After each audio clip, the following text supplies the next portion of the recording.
கண்களை மூடி கர்த்தரை நோக்கி பார்ப்போம். எங்களை நேசிக்கிற எங்கள் மகா பரிசுத்தமுள்ள எங்கள் பரலோக பிதாவே, உம்முடைய பரிசுத்தமுள்ள நாமத்தை வாழ்த்தி ஸ்தோத்திரிக்கிறோம். இந்த மாலை வேளையிலே ஒரு சிலராய் நாங்கள் உம்முடைய வேதத்தை ஆராய்ந்து பார்க்கும்படியாய் கடந்து வந்திருக்கிற ஆண்டவரே, நாங்கள் உம்முடைய வேதத்தை ஆராய்ந்து பார்க்கும்போது அதை விளங்கிக் கொள்ள உணர்வதாக வாழ்றதுக்கு கிருபை தாங்க. இயேசு கிறிஸ்துவின் இன்ப நாமத்தில் பிதாவே. சரி, கர்த்தருக்கு மகிமை உண்டாகட்டும். நாம் நீதிமான்கள் தலைப்பின் கீழே தியானித்தோம். இந்த உலகத்தில் நீதிமான் என்று சொல்வதற்கு ஒருத்தரும் இல்லை. எல்லாரும் பாவம் செய்து ஏகமாய் கெட்டு போனார்கள். நீதிமான் என்று சொல்வதற்கு ஒருவரும் இல்லை. வேதம் அப்படித்தான் சொல்வது. ரோமர்கள் நிருபம் 3வது அதிகாரம் 10 அந்தபடியே நீதிமான் ஒருவனாகிலும் இல்லை. வேதம் சொல்றது அந்தபடியே நீதிமான் ஒருவனாகிலும் இல்லை. அப்போ இந்த உலகத்தில் நீதிமான் என்று சொல்லத்தக்கதான அளவிற்கு ஒருத்தரும் இல்லை. எல்லாரும் பாவம் செய்து ஏகமாய் கெட்டு போனார்கள். ஆனால் தேவன் நம்மை நீதிமான் ஆக்கிவிட வேண்டும் என்று சொல்லி வாஞ்சித்து தம்முடைய குமாரனாகிய இயேசு கிறிஸ்துவை நமக்காக இந்த உலகத்திற்கு பலியாக்கினார். அவரை பலியாக்கினார். அவரை இரத்தம் சிந்த வைத்தார். இயேசு கிறிஸ்து நமக்காக இந்த உலகத்தில் மனிதனாய் வந்தார், அடிக்கப்பட்டார், இரத்தினார், மரித்தார், 3ஆம் நாள் உயிரோடு எழும்பினார். வேதம் சொல்லுகிறது, ரோமர் 5வது அதிகாரம் 9 இப்படி நாம் அவருடைய இரத்தத்தினாலே நீதிமான்கள் ஆக்கப்பட்டிருக்க. வேதம் என்ன சொல்லுது பாருங்க, அவருடைய இரத்தத்தினாலே நாம் நீதிமான்கள் ஆக்கப்பட்டிருக்க. First step.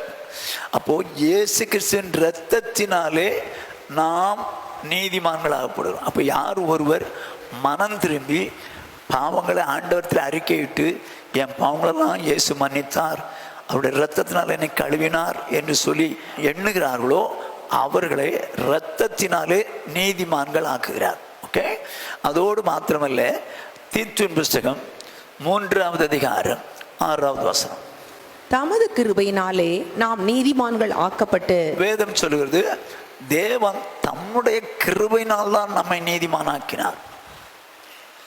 நம்முடைய ஞானத்தினாலோ பலத்தினாலோ அறிவினாலோ அல்ல, தம்முடைய கிருபையினாலே நம்மை நீதிமானாக்கினார். எப்படி ஆக்கினார்னு சொல்லி முந்தின வசனம் சொல்லுது பாருங்க. நாம் செய்த நீதியின் கிரியைகளின் நிமித்தம் அவர் நம்மை ரட்சியாமல் தமது இரக்கத்தின்படியே மறுஜன்மம் முழுக்கினாலும் பரிசுத்த ஆவியுடைய புதிதாக்குதலினாலும் நம்மை ரட்சித்தார். என்ன சொல்லுது பாருங்க, நாம் செய்த நீதியின் கிரியைகளின் நிமித்தம் அவர் நம்மை ரட்சியாமல் தமது இரக்கத்தின்படியே மறுஜன்மம் முழுக்கினாலும் பரிசுத்த ஆவியினுடைய புதிதாக்கினாலும் நம்மை ரட்சித்தார். அப்போ நம்ம செய்த பல நற்கிரியைகளின் நிமித்தமாக அவர் நம்மை ரட்சிக்கவில்லை. ஆனால் யார் ஒருவர் பாவி என்று சொல்லி உணர்ந்து தங்கள் பாவங்களை அறிக்கையிட்ட போது இயேசுவின் இரத்தத்தினால் கழுவப்படுகிறார்கள். பின்பு தேவன் வைத்த இரக்கத்தின்படி மறு ஜென்மம் முழுக்கினாலே ஞானஸ்நானத்தினாலும் பரிசுத்த ஆவியினாலும் தேவன் நம்மை ரட்சிக்கிறார். இவ்விதமாய் தமது கிருபையினாலே நாம் நீதிமானாகும். இதை குறித்து தான் கடந்த பல மாதங்களாக நாம் தியானித்தோம். கடந்த வாரத்தில் மத்தேயு எழுதின சுவிசேஷம் 1வது அதிகாரம் 18வது 19வது வசனத்திலிருந்து தியானித்தோம்.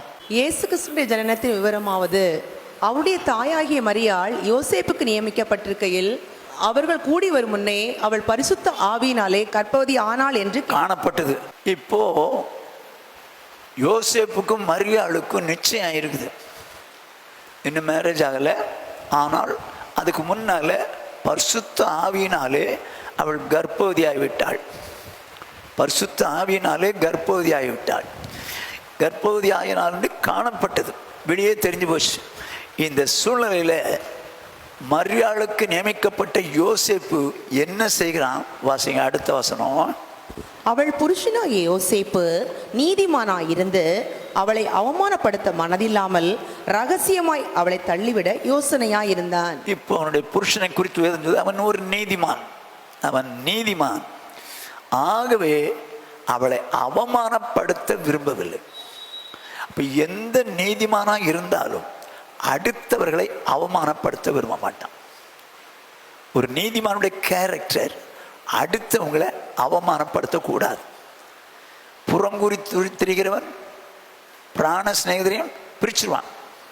கேட்டதை சொல்கிறவன் சிநேகிதரையும் பிரிச்சுடுவான். அப்படி தான் இருக்குது. ஸோ நம்ம கேள்விப்பட்டதெல்லாம் சொல்லி சொல்லி சொல்லி பிரிச்சுடுற மாதிரிலாம் வாழக்கூடாது. என்ன பண்ணணும்? நமக்கு வேண்டாத ஒரு காரியங்களை யாரோ சொல்லிட்டாங்க அடக்கிடணும். வசனம் சொல்லும், தன் மனதை அடக்கிறவன் உத்தமன். தன் மனதை அடக்கிறவன். மனசுல தெரிஞ்சு போச்சு, இப்படி யாரோ நம்ம காதில் போட்டு விட்டாங்க, தெரியுது. நம்ம என்ன பண்ணிடணும்? அதை அப்படியே அடைக்கணும். உங்களுக்கு தெரியுமா மேட்டர்ன்னு சொல்லி எல்லாத்தையும் டமர அடிக்கூடாது. அது நீதிமானுடைய கேரக்டரே கிடையாது. ஒரு நீதிமானுடைய கேரக்டர் வந்ததை என்ன பண்ணுறான்? தன்னுடைய உள்ளத்தில் வைத்து அதை அடக்கி வைக்கிறான்னு இருக்கும். ஆகவே நீங்களும் நானும், யோசேப்பு ஒரு நீதிமான். அவனுடைய கேரக்டர் என்ன? அடுத்தவங்களை அவமானப்படுத்த விரும்பாதவன். நானோ நீங்களோ நமக்கு ஒரு காரியம் தெரியுது, அதை வெளியே சொன்னால் அவமானம் அவங்களுக்கு அப்படின்னு சொன்னால், தயவு செய்து நம்முடைய வாழ்க்கையில் நம்ம சபை பரிசுத்தத்தில் வளர வேண்டிய சபை, பூர்ணத்துவத்துக்கு நேராக வளர வேண்டிய சபை. அப்படிப்பட்ட சபையாக இருக்கக்கூடிய நீங்களும் நானும், யாரோ நம்ம இடத்துல சொல்லிவிட்டாங்க, நம்ம கேட்க வேண்டியதில்லை, சொல்லிவிட்டாங்க. சொன்ன பிறகு ரைட், பாவம் இந்த மாதிரி ஒரு சூழ்நிலை உங்களுக்கு உண்டாயிருக்கு அப்படின்னு சொல்லி அதை அப்படியே அடைக்கணும். மிஞ்சி போனால் ஒரு உள்ள நீங்கள் ஆண்டவர்கிட்ட ஜெபம் பண்ணலாமே தவிர இதை எங்கெங்கன்னு சொல்லிட்டு தெரியக்கூடாது. அதை தேவன் ஒத்துக்க மாட்டார். அது ஒரு நீதிமானுடைய கேரக்டரே கிடையாது. ஆண்டவர் என்ன சொன்னார்? எனக்கு முன்பாக நடந்து கொண்டு உத்தமனாயிரு. யார் உத்தமன்? தன் மனதை அடக்கிறவன் உத்தமன். ஸோ மனசு வேண்டாத காரியங்களை அடக்கிடணும், அப்படியே அடக்கிடணும். பழைய ஏற்பாட்டு நீதிமானாகிய யோசேப்பு தெரியும், அவங்க அண்ணன் மாதிரி செஞ்சதெல்லாம் அப்படியே அடக்கிட்டான். அதே நேரத்தில் போத்திபாருடைய மனைவி செஞ்சதே அப்படியே அடக்கிட்டான். அவன் வெளியே சொல்லவே இல்லை. அவன் அதிபதி ஆன பிறகும் கூட அவங்க அண்ணன்மாரெல்லாம் ஏன்டா இப்படி பண்ணிட்டீங்க கேட்கவும் இல்லை. அதிபதி ஆன பிறகு போத்திபாரை கூப்பிட்டு உங்கள் மனைவி இப்படி பண்ணா தெரியுமா அப்படின்னு கூட சொல்லலை. அதெல்லாம் அப்படியே போச்சு போ அப்படின்னு விட்டுட்டான். நான் எதுக்கு சொல்ல வரேன்னா, நானும் நீங்களும் நீதிமான்கள். நம்முடைய கேரக்டர் எப்படி இருக்கணும்? தேவையற்ற காரியங்களை மனதில் போட்டு அடைக்கிறோம். அவங்க தான் ஒரிஜினல் நீதிமான். ஓகே, இந்த வாரத்தில் 1 பேதுருவின் புஸ்தகம் 4வது அதிகாரம் 18ஆம் வசனம். நீதிமானை ரட்சிக்கப்படுவது அரிதானால் பக்தி இல்லாதவனும் பாவியும் எங்கே நிற்பான்? ஆண்டவருடைய வசனம் சொல்லுது, நீதிமானே ரட்சிக்கப்படுவது அரிதானால். நீதிமான் ரட்சிக்கப்பட்டவன் தான். ரட்சிக்கப்படுவது அரிதானால் என்ன அர்த்தம்? இயேசு கிறிஸ்து வரும்போது தமக்காக காத்து கொண்டிருக்குள்ளே ரட்சிக்க வருகிறார். அப்படி வரும்போது நீதிமானே ரட்சிக்கப்படுறது அரிதான். ஆல்ரெடி அவன் நீதிமான், இரத்தத்தினால் கழுவப்பட்டவன், ஞானஸ்தானம் பெற்றவன், பரிசுத்தாய் பெற்றவன், இந்த அனுபவம் உள்ளவன், இவன் ஆண்டவரை தரிசிக்க தகுதி உள்ளவன். ஆனால் வேதம் என்ன சொல்லுது? நீதிமானே ரட்சிக்கப்படுவது அரிது. அரிதுனா கஷ்டம். நீதிமான் ரட்சிக்கப்பட மாட்டான் என்றல்ல, நீதிமான் ரட்சிக்கப்படுவது அரிது. எப்படின்னு சொல்லி இயேசு கிறிஸ்து சொன்ன ஒரு ஓமையிலிருந்து நான் உங்களுக்கு சொல்ல விரும்புகிறேன். மத்தேயு எழுதின சுவிசேஷம் 13வது அதிகாரம் 49-50. இப்படியே உலகத்தின் முடிவிலே நடக்கும். தேவதூதர்கள் புறப்பட்டு நீதிமான்களின் நடுவிலிருந்து பொல்லாதவர்களை பிரித்து அவர்களை அக்கினி சூளையிலே போடுவார்கள். அங்கே அழுகையும் பற்கடிப்பும் உண்டாயிருக்கும் என்றார். இப்ப இயேசுக்கு சொல்லுகிறாரு, தேவதூதர்கள் புறப்பட்டு வர்றாங்களாம், நீதிமான்களின் நடுவில் இருந்து பொல்லாதவர்களை பிரித்து. அப்ப நீதிமான்களின் நடுவில் யார் இருக்கிறது? பொல்லாதவன் இருக்கிறான். அவங்கள பிரிச்சு அந்த பொல்லாதவர்களை அக்கினியிலே போடுறான். இப்போ நீதிமான் எப்படி இருந்தான்? இதைத்தான் பார்க்க போறோம். நீதிமான் எப்படி இருந்தான்? அப்ப அவன் கூட இருந்த பொல்லாதவன் யார்? 47வது வசனத்தை வாசிங்க. அன்றியும் பரலோக ராஜ்யம் கடலிலே போடப்பட்டு சகலவிதமான மீன்களையும் சேர்த்து வாரிக்கொள்ளும் வலைக்கு ஒப்பாயிருக்கிறது. பரலோக ராஜ்யம் கடலிலே போடப்பட்டு சகலவிதமான மீன்களையும் சேர்த்து வாரிக்கொள்ளும் வலைக்கு ஒப்பா இருக்குது. வலை எதுக்கு ஒப்பா இருக்கிறது? பரலோக ராஜ்யத்துக்கு. வலை எங்க போட்டிருக்குது? கடல்ல, உலகத்துல போட்டிருக்குது. உலகத்துல வலை போட்டிருக்குது. வலைன்னா என்ன? பரலோக ராஜ்யம் உலகத்தில் இருக்கு. நல்லா கொஞ்சங்க. இப்போ அதுல நிறைய மீன்கள் வருது. இப்போ நிறைய மீன்கள் உள்ள வருது. என்ன சொல்றது அடுத்த வசனம்? அது நிறைந்த போது அதை கரையில் இழுத்து உட்கார்ந்து நல்லவைகளை கூடைகளில் சேர்த்து ஆகாதவைகளை எரிந்து போடுவார்கள். அது நிறைந்த போது, இப்போ வலை என்பது என்ன? பரலோக ராஜ்யம். இது எங்க போடப்பட்டிருக்குது? கடல்ல. உலகத்துல ஆண்டவர் பரலோகத்தை போட்டு வச்சிருக்கிறாரு. போட்டு வச்சிருக்காரு. பரலோகம் அங்க போறது இல்லை, இங்க. இப்ப இந்த வலைக்குள்ள இந்த மீன் போகணும். இந்த வலைக்குள்ள இந்த மீன் போகணும். அப்படின்னா இந்த வலைங்கிறது பரலோகம், மீன்கள் மனுஷங்க, கடல்ங்கிறது இந்த உலகம். இப்ப இந்த கடல்ல வலையை போட்டு வச்சிருக்கு. இப்ப ஒவ்வொரு மீனா வருது, ஒவ்வொரு மீனா வருது, ஒவ்வொரு மீனா வருது. இப்ப அது நிறைய வரைக்கும் வச்சிருக்காரு. கவனமா கேட்டுங்க. அது நிறைய வரைக்கும் எங்கதான் இருக்குது அந்த வலை? வலை கடல்ல. வலைங்கிறது என்ன? பரலோகம். அது பரலோக போட்டு வச்சிருக்காரு. அது எல்லாம் நிறைஞ்சு போச்சு. நிறைந்த உடனே அதை இழுத்து, எதை இழுத்து? இந்த வலையை இழுத்து, பரலோகத்தின் காரியங்களை இழுத்து உட்கார்ந்து நல்லவைகளை கூடைகளில் சேர்த்து ஆகாதவைகளை எரிந்து போடுவார்கள். அது என்னது? ஆகாதவைகள் எங்க இருக்கு? நல்லது எங்க இருக்குது? ஆகாது எங்க இருக்கு? ரெண்டும் வலைக்குள்ளதான் இருக்கு. ரெண்டும் வலைக்குள்ளதான் இருக்குது. ஆனா வலைக்குள்ள, பரலோகத்துக்குள்ள எல்லாரும் போக முடியாது. அப்படின்னா மனம் திரும்பி பாவ மன்னிப்பு கண்டு ஞானஸ்தானம் பெற்று பரிசுத்தாய் பெற்றவங்க வலைக்குள்ள வந்தாச்சு, பரலோகத்துக்குள்ள வந்தாச்சு. இந்த சிச்சுவேஷன்ல அவங்க நீதிமான் ரத்தத்தினால் கழுவப்பட்டவங்க, ஞானஸ்தானம் எடுத்தவங்க, பரிசுத்தாய் பெற்றவங்க, இவங்க உள்ள வந்திருக்கிறாங்க. அந்த வலைக்குள்ள வந்தது எல்லாருமே யார் தான்? நீதிமான்கள் தான். அந்த வலைக்குள்ள வந்தவங்க எல்லாருமே நீதிமான்கள் தான். ஆனால் வலை நிறைய வரைக்கும் அதை கடலுக்குள்ள விட்டு வச்சிருக்காரு. இந்த பரலோக ராஜ்யத்துக்கு போறவங்க எல்லாம் செட்டில் ஆகிற வரைக்கும் வலைய, பரலோக ராஜ்யம் என்று சொல்லக்கூடிய இந்த காரியத்தை உலகத்துல விட்டு வச்சிருக்காரு. இப்ப நிறைஞ்சிருச்சு. என்ன பண்றாராம்? உட்கார்ந்து அதை கரையில் இழுத்து உட்கார்ந்து நல்லவைகளை கூடைகளில், அப்போ ஒரு கூடை வச்சிருக்காரு. நல்லவைகளை கூடைகளில் சேர்த்து ஆகாதவைகளை ஆகாது யாரு? நல்லது எது? ஆகாது. ரெண்டுமே நீதிமான்கள் தான். வலைக்குள்ள வந்தவங்க ஆகாதவைகளும் நீதிமான் தான், நல்லவைகளும் நீதிமான்கள் தான். ரெண்டு கூட்டமே வலைக்குள்ள வந்தது தான். முடியும் போதுதான் என்ன பண்றாரு? சேர்த்து எடுத்து தனியா பிரிச்சு நல்ல நீதிமான்கள் கூடையில போறாங்க, ஆகாதவங்களை எரிந்து போடு. ஆகாததுனால யார்? அடுத்த வசனம் சொல்லுது 49. இப்படியே உலகத்தின் முடிவிலே நடக்கும். தேவதூதர்கள் புறப்பட்டு நீதிமான்களின் நடுவில் இருந்து பொல்லாதவர்களை பிரித்து அவர்களை அக்கினி சூழலை போடுவார்கள். போதும். என்ன சொல்லுது பாருங்க, நல்லா கவனிங்க. உலகத்தின் முடிவிலே இப்படியே நடக்கும். தேவதூதர்கள் புறப்பட்டு வராங்க, நீதிமான்களின் நடுவில் இருந்து பொல்லாதவளை பிரித்து. அது யார்? உலகத்தில் ரட்சிக்கப்படாத பொல்லாதவளா? நீதிமான்கள் வலைக்குள்ள இருந்தாங்களே அதுல இருந்த பொல்லாதவங்களா? நீதிமான்களோடு கூட இருந்தவங்க தாங்க. எல்லாருமே நீதிமான்களா தான் இருந்தவங்க. ஆனா இப்ப என்ன ஆயிட்டாங்க? பொல்லாதவங்களா ஆயிட்டாங்க. நாளாக அவங்க பொல்லாதவங்களா ஆயிட்டாங்க. அதனால அவங்கள நீதிமான்கள் நடுவில் இருந்த ஒரு நல்ல கூடையில போட்டிருக்குது. அதுல இருந்து செப்பரேட்டா பிரிச்சு எடுத்து எங்க கொண்டு போடுறாங்களா? அக்னி சூளையில. யார் இது போனது? ரட்சிக்கப்படாதவன் தானே? இல்ல, ரட்சிக்கப்பட்ட நீதிமான்கள் என்று சொன்னவன் பொல்லாதவனாய் மாறிவிட்டான். நீதிமான்களின் நடுவில் இருந்தே பொல்லாதவர்களை, முந்திர மாசம் தருக்கும், நீதிமான்கள் நடுவில் இருந்து பொல்லாதவர்களை பிரித்து. அப்ப நீதிமான்களோடு கூட தான் இந்த இவனை இருந்தான். அவனும் நீதிமானா தான் இருந்தான் முதல்ல. ஆனா இப்பொழுதோ அவன் கூடக்குள்ள இருந்து பொல்லாதவனா மாறிட்டான். இந்த இஸ்ரவேல் ஜனங்களை கர்த்தர் எழுத்திலிருந்து அழைச்சிட்டு வருவார்.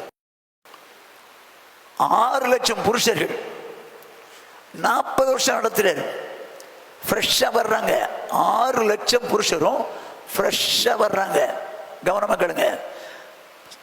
எகிப்தை விட்டாங்க, செங்கடல்ல ஞானஸ்நானம் எடுத்தாங்க. மோசைக்குள்ளாக சிவந்த சமுத்திரம் மேகத்தினால் பரிசுத்தம் பெற்றாங்க. ஞான கண்மலையின் போஜனத்தை புசிச்சாங்க. ஞான கண்மலையின் தண்ணீரை குடிச்சாங்க. அப்படின்னா கம்யூனியன்லாம் எடுத்தாங்க. இப்போ புறப்பட்டாச்சு, ஃப்ரெஷ்ஷாக வர்றாங்க. 40 வருஷம் ட்ராவல் பண்ணுறாங்க. 40 வருஷம். இந்த 40 வருஷத்துலையும் அவங்க நீதிமான்கள் தான். 40 வருஷத்துலையும் நீதிமான்களாக இருந்துக்கக்கூடிய அவங்க கடைசியில் கானானுக்குள்ளே போகும்போது பிரித்தது 2 பேர் தான் உள்ளே போனான். 5,99,998 பேர் எங்கே அழிஞ்சிட்டான்? எங்க அவங்க நீதிமான் தானே, நீதிமான்கள் தானே, தேவனால் மீட்கப்பட்டவர்கள் தானே. ஆனாலும் வழியிலே அழிஞ்சிட்டாங்க. அருமையானவர்களே, நல்லா கவனிச்சுங்க. நீதிமான் ரட்சிக்கப்படுவது அரிதுன்னு. அப்படின்னா கவனமா கேட்டுங்க. நீதிமான் நம்ம ரட்சிக்கப்பட்டோன்னு நான் பரலோகத்துக்கு போயிடுவேன், நல்லது, விசுவாசம் நல்லதுதான். ஆனா கடைசி வரைக்கும் இருக்கணுங்களா அந்த நீதிமான்கிற ஸ்தானத்துல? நீதிமான்கள் தான். நீதிமான்கள் இப்ப என்ன ஆயிட்டாங்க? பொல்லாதவர்களாய் மாறிவிட்டார்கள். கவனமா கேட்டுங்க. நீங்களும் நானும் நீதிமான்கள் தான். ஆண்டவர் வரும் வரைக்கும் நீதிமான்களாக காணப்படணுமே தவிர பொல்லாதவர்களாய் அந்த கேரக்டர்ல நம்ம வந்துடக்கூடாது. பொல்லாதவன் பொல்லாதவள் என்று சொல்லக்கூடிய அந்த கேரக்டர் வந்தா தூக்கி அக்னி சூளையில போட்டுவார். அங்கே அழுகையும் பற்கடிப்பும். ரட்சிக்கப்படாதவனுக்கு என்ன நிலைமையோ அதே நிலைமை தான் ரட்சிக்கப்பட்டு நீதிமான்களா இருந்த அவர்கள் பொல்லாதவர்களாய் மாறினது நிமித்தம் அவங்களும் நரகம் என்கிற அக்னி கடலுக்கு போவாங்க. இன்னைக்கு இதை பற்றி யாருக்காவது அறிவு உண்டா? நான் ரட்சிக்கப்பட்டிருக்கேன்ப்பா, நான் ஞானஸ்நானம் எடுத்திருக்கேன்ப்பா, நான் பரிசுத்தாய் பெற்றிருக்கிறேன்ப்பா, நான் பரலோகம் போயிடுவேன்ப்பா, அப்படிதான் நினைச்சிட்டு இருக்கிறோம். அப்படிதான் நினைச்சிட்டு. ஆனா முடிவில் எல்லாம் இது விளங்கும். முடிவில் எல்லாம் பிரிப்பாரு. அது வரைக்கும் நம்ம நல்லா ஃப்ரெஷ்ஷா இருக்கணுமே, அது வரைக்கும் நம்ம உத்தமமா இருக்கணுமே. ஆனா இன்னைக்கு அப்படி இல்லையே. நடுவில் பொல்லாதவங்களா மாறி போறாங்கல்ல. நீங்களும் நானும் பொல்லாதவங்களா மாறி போக கூடாது. அதுக்கு உலகத்தா மாதிரி ரட்சிக்கப்படாமலே இருந்து போயிடலாம். ரட்சிக்கப்பட்ட கடைசி வரைக்கும் நம்முடைய பரிசுத்தத்தை காத்து சுத்தமா வைராக்கியமா பரிசுத்தம் வாழணும். அப்படியான அந்த பொல்லாதவர்கள் யார்? பொல்லாதவர்கள் யார்? வாசிப்போம். 1 கொரிந்தியர் 5வது அதிகாரம் 13வது வசனம். புறம்பே இருக்கிறவளை குறித்து தேவனே தீர்ப்பு செய்வார். ஆகையால் அந்த பொல்லாதவனை உங்களை விட்டு தள்ளி போடுங்கள். அங்க சபைக்குள்ள ஒரு பொல்லாதவன் இருக்கிறான். சபைக்குள்ளே இருந்து பாவம் செய்யக்கூடியவனைத்தான் பொல்லாதவன் இருக்குது. இவன் எங்க இருக்கிறான்? சபைக்குள்ளதாங்க இருக்கிறான். சபைக்குள்ளதான் இருக்கான் பொல்லாதவன். அப்படியானால் சபைக்குள்ளே இருந்தே பொல்லாத கிரியைகளை நடப்பிக்கிறவன் பொல்லாத. என்னதான் கிரியை நடப்பிச்சான்? அதாவது இந்த சபை எப்படிப்பட்ட சபை தெரியுமா? வாசிங்க. 1 கொரிந்தியர் 1வது அதிகாரம் 7வது வசனம். அப்படியே நீங்கள் யாதொரு வரத்திலும் குறைவில்லாதவர்களாய் நம்முடைய கர்த்தராகிய இயேசு கிறிஸ்து வெளிப்படுவதற்கு காத்திருக்கிறீர்கள். இப்ப சபை ஸ்டார்டிங்ல எப்படி இருக்குதுன்னு பாருங்க. நம் யாதொரு வரத்திலும் குறைவில்லாதவர்களா இருந்து நம்முடைய கர்த்தராகிய இயேசு கிறிஸ்து வெளிப்படுவதற்கு காத்திருக்கிறீர்கள். அப்படியான சபை எந்த நிலைமையில இருக்குது? எப்போ வந்தாலும் ரெடி, எப்போ வந்தாலும் அவர் சந்திக்கணும், அந்த நிலைமையில இருக்கு. எப்போ? ஆரம்பத்தில் நம்ம ரட்சிக்கப்பட்ட புதுசுலையும் ஐயோ நம்ம இப்படி இருக்கணும் அப்படி இருக்கணும், ஒரு சின்ன தவறு கூட பண்ணிடக்கூடாது, ஐயோ தேவையற்ற பார்வை வந்துடக்கூடாது, தேவையற்ற சிந்தனை வரக்கூடாது, தேவையற்ற செயல்பாடு வந்துடக்கூடாது, வேண்டாம்பா அப்படின்னு சொல்லி சென்சிட்டிவா இருந்தோம். ரட்சிக்கப்பட்ட புதுசுல எடுத்துட்டு போயிட்டாருன்னா போயிருந்துருக்கலாம். ஆனா நாளாக என்ன ஆகி போச்சு? 5வது அதிகாரத்துல வேதம் சொல்லுது, அந்த பொல்லாதவனை உங்களை விட்டு தள்ளி போடுங்க. என்னதான் தப்பு பண்ணிட்டான்? அவங்க அப்பாவுடைய மனைவி வச்சுட்டாங்க, சொந்த தாயா இல்லை. அவங்க அப்பா வேற ஒருத்திய வச்சிருக்கிறாரு, அவளை வச்சிருக்கிறான். இவன் எல்லாம் சபைக்குள்ள இருக்காங்க. சபைக்குள்ள அருமையானே நல்லா கவனிச்சுங்க. சபைக்குள்ள இருந்துகிட்டு தவறான காரியத்தை செய்கிறவன் பொல்லாதவன். ரகசியமா செய்யலான்னு நினைச்சா கூட அந்த ஒருவேளை அந்த ரகசியம் வெளியே யாருக்கும் தெரியாது. வெளியே யாருக்கும் தெரியும், மேலே இருக்கிறவருக்கு தெரியும். டே அப்பா எல்லாருக்கும் மறைச்சடா, ஆனால் எனக்கு உனக்கு நீ யாருன்னு எனக்கு தான் தெரியும், நீ யாருன்னு எனக்கு தாண்டி தெரியும். நீ என்னமோ நல்ல மாதிரி நடிச்சுக்கோ, நான் அப்போ பார்க்குறேன், முடிவில் பார்க்குறேன். யோசிச்சு பார்த்துங்க. சபைக்குள்ள இருந்துகிட்டு நான் பாலின பாவத்தை மட்டும் சொல்லல, எந்த பாவத்தை ரகசியமா செய்வாயானால் நீ பொல்லாதவன். ஆனா ரட்சிக்கப்பட்ட போது ஃப்ரெஷ்ஷா இருந்தோம், ஆண்டவருக்கு வைராக்கியமா இருந்தோம். ஆனா இப்போ ரகசியமா பாவம் செய்றோம். அப்படியானால் நீதிமான் யாரா மாறிட்டான்? பொல்லாதவனாய் மாறிவிட்டான். அருமையானுடைய இந்த பொல்லாதவனை அனுப்பிச்சுங்க என்று, அதைத்தான் அவனை கடைசி நேர அக்னிக்குள்ள போடுங்க என்று. இப்ப வாசிப்போம் 1 கொரிந்தியர் 5:11 இங்க நடக்கிற சம்பவத்தை பாருங்க. நான் உங்களுக்கு எழுதினது என்னவென்றால், சகோதரர் என்னப்பட்ட ஒருவன் விபச்சாரக்காரனாயாவது, பொருளாசைக்காரனாயாவது, விக்கிரக ஆராதனைக்காரனாயாவது, உதாசீனாயாவது, வெறியனாயாவது, கொள்ளைக்காரனாயாவது இருந்தால் அவனோட கலந்திருக்க கூடாது, அப்படிப்பட்டவனுடைய கூட புசிக்கவும் கூடாது. எங்க சகோதரன் எனப்பட்ட ஒருவன், அப்ப சபைக்குள்ள இருக்கக்கூடியவன் விபச்சாரக்காரனாவது, பொருளாசைக்காரனாவது, விக்கிரக ஆராதனைக்காரனாவது, உதாசீனாவது, வெறியனாவது, கொள்ளையானாவது இருந்தால் அவங்களோட கலந்துடக்கூடாது. அப்படிப்பட்டவனோட புசிக்க கூடாதுன்னு சொல்லிட்டு, சரி நான் விளைவிக்கிறேன்ப்பா, நான் புசிக்கல, நான் கலந்துக்கல, ஆனா அவன் சபையில தானே இருக்கான். இந்த உதாசீனா என்னங்க இது? உதாசீனா அடுத்தவங்களை பற்றி அவதூறா பேசுறதான் உதாசீனன்னு போட்டுருக்குது. அடுத்தவங்களை பற்றி அவதூறா பேசுற அவங்க கூட சேர்ந்துக்காதேன்ற. சௌரம் தான் ரட்சிக்கப்பட்டிருக்கான், விபச்சாரக்காரன் தானே, அவங்ககிட்ட நீ விளைவிக்க. அவன் பொருளாசை உடையவனா இருக்கிறான், அவங்களோட சேர்ந்து போலான்னு நினைக்காத, விளைவிக்க. விக்கிரக ஆராதனைக்காரனா இருக்கிறான், விளைவிக்க. அடுத்தவங்களை பற்றி தவறா சொல்லி கொடுக்கணும்னு நினைக்கிறான், விளைவிக்க. கொள்ளைக்காரன், அப்படிப்பட்டவங்களோட கலந்துராத, விளைவிக்கின்றார். ஏன்? இப்போ அவங்களோட நம்ம சேர நம்ம புத்தி கட்டுறோம், விளைவிக்கணும்.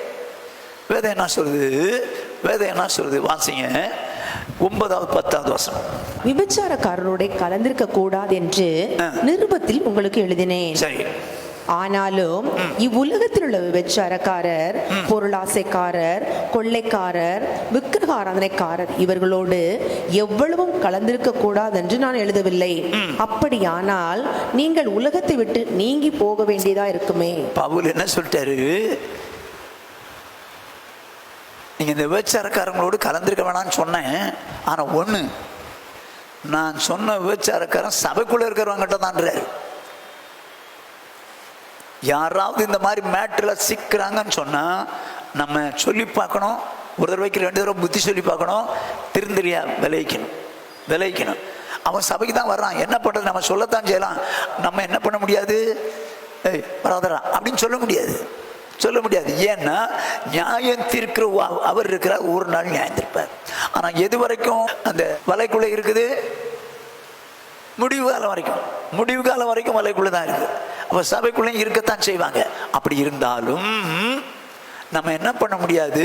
அவங்கள விட்டு விளைவிக்கலாம். ஆனா அவங்களும் வசனம் கேட்பாங்க, ஆனா செயல்பட மாட்டாங்க, அப்படியே தான் இருப்பாங்க. அவங்க விட்டு விளைவிக்கன்னு. ஸோ சபைக்குள்ள இருக்க பொல்லாதவன் யாரு? சபைக்குள்ள இருந்துக்கிட்டே விபச்சாரம் பண்ணி கொள்ளை அடிச்சு இது மாதிரி பொருளாசை உடையவனாக இருந்து அடுத்தவங்களை பற்றி அவதூறா பேசிக்கிட்டே இருக்காங்க பாருங்க. இவங்க எல்லாம் பொல்லாதவங்க இருப்பாங்க. அவங்கள விட்டு விளைவிங்க. Okay, right. இது முதலாவது பொல்லாதவன். 2வது பொல்லாதவன் யார்? சபைக்குள்ள இருக்கிற பொல்லாதவன் யார்? லூக்கா எழுதின சுவிசேஷம் 11வது அதிகாரம் 29வது.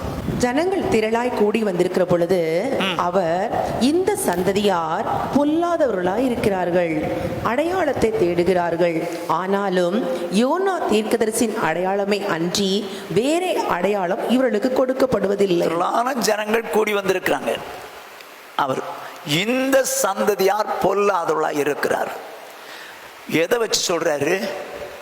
அவர்கள் அடையாளத்தை தேடுகிறார்கள். நான் சொன்ன வசனம் அவங்களுக்கு பெருசு இல்லை. நான் சொன்ன வசனத்தின்படி வாழ விரும்பல. அவங்களுக்கு அடையாளம் தான் முக்கியம். இப்ப இயேசு யாருடைய வசனத்தை சொல்றாரு? பிதாவினுடைய வசனத்தை. பிதா சொன்னதே சொல்வேன், பிதா உபதேசித்ததை உபதேசிப்பேன், நான் சுயமா ஒன்றும் பேச மாட்டேன்றார். ஆனால் இந்த பொல்லாத சந்ததி வசனத்தை விசுவாசிக்க வேண்டியவங்க. ஆனா என்ன செய்யறாங்களா? அடையாளம் தேடுறாங்க. ஆண்டவரே, இருக்கிறது வசனம் இருக்குது, உண்மைதான். ஆனால் எனக்கு ஒரு அடையாளத்தை காமிங்க, அப்ப நான் செய்றேன். அப்படிலாம் யாரும் அடையாளத்தை கேட்க கூடாதுங்க. வசனத்தை அப்படியே விசுவாசிக்கணும். ஏனோக்கு தேவனோடு கூட சஞ்சரித்துக் கொண்டான்.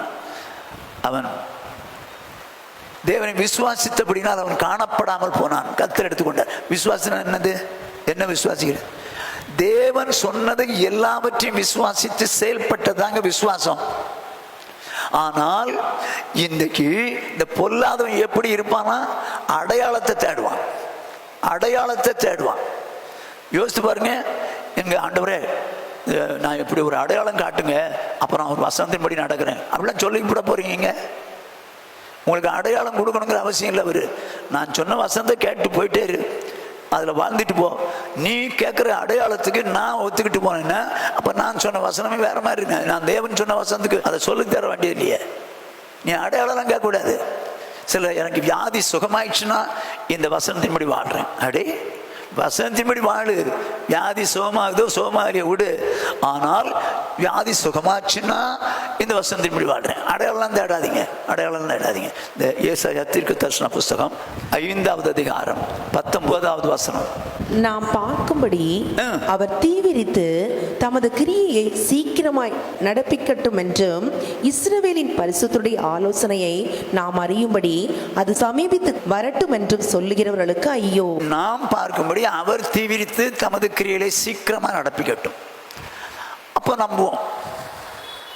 இஸ்ரவேலின் பரிசுத்தருடைய ஆலோசனை நான் கைக்கொள்ள விரும்புறேன், அதை அறியணும்னா அவர் சமீபமா வரட்டும் அப்படின்னு சொன்னா, நான் அந்த வசனத்தின்படி வாழ்றதுக்கு அவர் எனக்கு இந்த காரியத்தை செய்யட்டும், நான் வசனத்தின்படி வாழ்றேன்னு சொல்றாங்க பார்த்தீங்களா, அவங்களுக்கு ஐயோன்றார். வசனம் என்ன சொல்லுதோ அப்படியே விசுவாசிக்கணுங்க. அதை விட்டு ஆண்டவரே, நான் இப்படி நினைக்கிறேன், நீங்க இந்த காரியத்தை செஞ்சு கொடுத்துருங்க, நான் உங்களை விசுவாசிக்கிறேன் சொல்லாதீங்க. அப்படி செய்யறவங்க யார் தெரியுமா? பொல்லாதவர்கள். அடையாளம் தேடுறவங்க பொல்லாதவன். அப்படி சொல்லவே கூடாது, ஒரு நாளும் சொல்லக்கூடாது. ஏன்னா சொன்ன ஒரு வசனத்தை சொல்லியிருக்காரு. ஆண்டவரே, நீங்க என்ன எனக்கு தந்தாலும் தரலனாலும் ஒண்ணு, நான் வசனத்தின்படி வாழ்றேன்ப்பா அப்படின்னு விசுவாசித்து செயல்படணுங்க. அப்படிதான் செயல்படணும். மற்றபடி அடையாளம் தேடினீங்க, நீங்க பொல்லாதவங்களா மாறி. நான் உதாரணத்துக்கு சொல்றேன். ஏற்கனவே சொல்லியிருக்கிறேன். நம்முடைய சபையில் ஒரு வாலிபன் இருந்தான், நல்லா படித்தவன், ஐடியில் ஒர்க் பண்ணிட்டு இருந்தான். ஒரு இந்து பேக்ரவுண்ட். அவன் சொன்னான் ஒரு நாள், பாஸ்டர் எனக்கு பொண்ணு பாருங்க பாஸ்டர் அப்படின்னு சொல்லி. நான் பார்க்குறேன்ப்பா, ஜெபம் பண்ணுறேன்னு சொல்லியிருந்தேன். ஆனால் திடீர்னு ஒரு நாள் வந்தான். கீழே வந்தவன், இது சில வருஷங்கள் ஆயிடுச்சு, கீழே வந்தவன், பாஸ்டர் 3வது மாடிக்கு வர முடியுமான்னு கேட்டான். அன்னைக்கு ஷெட்டே போடலை. 3வது மாடிக்கு வர முடியுமான்னு. நானும் என்னமோ ரொம்ப முக்கியமான மேட்டராக இருக்கும் பொழுது மேலே போயிட்டேன். போன உடனே, பாஸ்டர் எனக்கு மேரேஜ் ஃபிக்ஸ் ஆகிருக்கு அப்படின்னா. நான் ரொம்ப சந்தோஷப்பட்டு கையை குலுக்கிட்டு, very good, congratulation, very good, பொண்ணு ரட்சிக்கப்பட்ட பொண்ணு தானேப்பா அப்படின்னு. இல்லை பாஸ்டர், இந்து பொண்ணு. அட பாவி, இந்து பொண்ணா? இந்து பொண்ணு எப்படிப்பா கல்யாணம் பண்ணுவேன்? இந்து விசுவாசிக்கு அவிசுவாசி சம்மந்தம் இல்லையா, எப்படி கல்யாணம் பண்ணுவேன்? அது தவறுதான் அப்படின்னு. பாஸ்டர், ஆவியானவர் சொல்லித்தான் இதை செஞ்சிருக்கேன் நான். ஐயோ, விசுவாசிக்கும் அவிசுவாசிக்கும் கல்யாணம் கிடையாதுன்னு சொல்லி ஆண்டவருடைய வார்த்தை தான் சொல்லுது. அதைத்தான் ஆவியானவர் சொல்லுவார். இவன் என்ன சொல்கிறான்? ஆவியானவர் சொல்லி தான் நான் கல்யாணத்தை ஏற்பாடுவேன். எப்படி ஆவியானவர் சொல்லியிருப்பார் அப்படின்னு கேட்டால், நான் அவன்கிட்ட சொன்னேன், இந்த பார், ரத்தத்தில் கையெழுத்து போட்டு தரேன், அவன் வாழ்க்கை ஆசீர்வாதமாக இருக்காது. நீ வேணா அந்த பொண்ணோட போவியே தவிர அந்த பொண்ணு வாங்கிட்டு வராது. அப்படி போங்க பாஸ்டர், ஆவியானவர் சொல்லி செஞ்சான்னா. அடா பாவி, திரும்ப அதானடா சொல்கிறான். என்னடா சொன்னார் ஆவியானவர்? உனக்கு என்ன சொன்னார்? அவன் சொல்கிறான், பொண்ணு பார்க்க போனாங்களாம். போகும்போது ஒரு ஜெபம் பண்ணிட்டு போயிருக்கான். என்ன ஜெபம் பண்ணிட்டு போயிருக்கான்? ஆண்டவரே, இந்த பொண்ணு தான் எனக்கு நீங்கள் அமையணும்னு சொன்னால், நாங்கள் போகிற காரில் டயர் வெடிக்கக்கூடாது. ஒருவேளை டயர் வெடிச்சிருச்சுன்னா இந்த பொண்ணு எனக்கு இல்லை அப்படின்னு சொல்லி அவன் அடையாளம். ஆண்டவர் நல்லவருங்க. இவனுக்காக டயரை வெடிக்க வச்சா போன 6 பேரும் செத்துருவான். கர்த்தர் பார்த்தார், இந்த பேர் அந்த அடையாளம்லாம் தேடாத, நான் டயரை வெடிக்க பண்ணலை, நீ என்ன வேணாலும் பண்ணிக்கோ. அவன் கடைசி அந்த பொண்ணை கட்டினாங்க. அந்த பொண்ணை கட்டினான், இந்து கோயிலுக்கு போக ஆரம்பித்தான். தற்கொலைக்கு 2 தடவை முயற்சித்தான். முடிவிலே அவனுடைய மனைவி வேறொரு மனுஷனோடு போயிட்டான். ஒரு குழந்தையோடு விட வேறொரு மனுஷனோடு போயிட்டான். எதுக்கு இந்த வம்பு? எதுக்கு? அவன் என்ன நினச்சான் அப்படின்னா, ஆண்டவர் அடையாளம் காமிச்சிட்டார், எனக்கு இதுதான் அப்படி. இந்த அடையாளம் காட்டணும்னு சொல்லவே சொல்லாதீங்க. அப்படி நீங்கள் சொல்லுவீங்கன்னா, அடையாளம் காட்டணும்னு சொல்கிறவங்க யாரு? பொல்லாதவர்கள். வசனத்தை நம்பி விசுவாசித்து அப்படியே செய்யணும். எனக்கு அடையாளம் காட்டுங்க, எனக்கு அதை செய்யுங்க, அது காட்டுங்க, அப்போ நான் வருவேன். இன்னொரு மனுஷன் எனக்கு ரொம்ப வேண்டியவன், அவன் ஒரு நாள் வந்து கல்யாணத்துக்கு வந்துருங்கன்னா, அவன் பொண்ணு ரட்சிக்கப்பட்டு ஞானஸ்நானம் எடுத்து அபிஷேகம் பெற்ற பொண்ணு. நான் கேட்டேன், பையன் அபிஷேகம் ரட்சிக்கப்பட்டவன்? நான் இல்லை, ரட்சிக்கப்படலை அப்படின்னா. ரட்சிக்கப்படாத பையனுக்கு ரட்சிக்கப்பட்ட உன் மகளை எப்படி கல்யாணம் பண்ணி கொடுப்ப அப்படின்னு சொன்ன. அவன் சொல்கிறான், அண்ணே நான் வந்து ஆண்டவர்கிட்ட ஒரு காரியம் வேண்டியிருந்தேன், ஒரு அடையாளம் கேட்டிருந்தேன். என்னன்னா இது வரைக்கும் நான் பொண்ணு மாப்பிள்ளை பார்க்குறேன், எல்லாம் டவுரி எக்கச்சக்கமாக கேட்குறானுங்க. இவன் பெரிய பணக்காரன், பொண்ணு பணக்கார பொண்ணு, எக்கச்சக்கமாக கேட்குறாங்க. அவன் ஆண்டவர்கிட்ட அடையாளம் கேட்குறான், ஆண்டவரே நான் என் பொண்ணுக்கு டவுரி கேட்காத எந்த மாப்பிள்ளை வந்தாலும் கொடுக்க தயார் அப்படின்னு சொல்லி ஒரு அடையாளம் சொல்கிறான். டவுரி கேட்கக்கூடாது, அந்த பொண்ணு அந்த மாப்பிள்ளைக்கு நான் கொடுக்க தயார்ன்ட்டான். வந்தது சிஎஸ்ஐ மாப்பிள்ளை, கொடுக்குறேன்னு நிற்கிறான். விசுவாசி அவிசுவாசி சம்மந்தமே கிடையாது. ஆனால் அடையாளம் தேடினதுனால சிஎஸ்ஐ மாப்பிள்ளைக்கு வந்து நிற்கிது. இன்னைக்கு வரைக்கும் அவன் திருந்தலை, அவன் ரட்சிக்கப்படலை. இந்த பொண்ணு அவன் கூட சேர்ந்து சிஎஸ்ஐக்கு போய் அவன் உலகத்தானாம ஆயிடுச்சான். அதான் நடக்கும். அடையாளம்லாம் தேடாதீங்க. உங்களுக்கு ஒரு வசனம் வேணும், ஆண்டவரே இந்த காரியம் நடக்கணும்னா அதை செய்யுங்கப்பா அப்படின்னு சொல்லு. இந்த மாதிரி செஞ்சீங்கன்னா நான் இந்த வசனத்தை இப்படி வாழ்வேன் ஆண்டவரே, நீ இருக்கிறீங்கன்னு நம்புவேன் ஆண்டவரே. இது என்னது? டாக்டர்கிட்ட போயிட்டு, டாக்டர் நீங்கள் எனக்கு சுகம் தந்தா நீங்கள் டாக்டர் நம்புவேன், நீ நம்படி போடா அப்படிதான் சொல்லுவாங்க. அவர் மெய்யான தேவனுங்க. என்னைக்கும் அடையாளம் தேடாதீங்க. அடையாளம் தேடனவங்க யாரை சொல்லுது? என்ன சொல்லுது? பொல்லாதவர்கள். ஃபர்ஸ்ட் பாயிண்ட், சபைக்குள்ள இருந்த அசுத்தமாக நடக்கிறவன் பொல்லாதவன். 2வது பாயிண்ட், அடையாளம் தேடுறவன் பொல்லாதவன். 3வதாக மத்தேயு எழுதின சுவிசேஷம் 25வது அதிகாரம் 26-27. அவனுடைய எஜமான் பிரதியுத்தரமாக, பொல்லாதவனும் சோம்பனுமான ஊழியக்காரனே, நான் விதைக்காத இடத்தில் அறுக்கிறவன் என்றும் தெளிக்காத இடத்தில் சேர்க்கிறவன் என்றும் அறிந்திருந்தாயே. இயேசு ஒரு உதாரணம் சொன்னார்.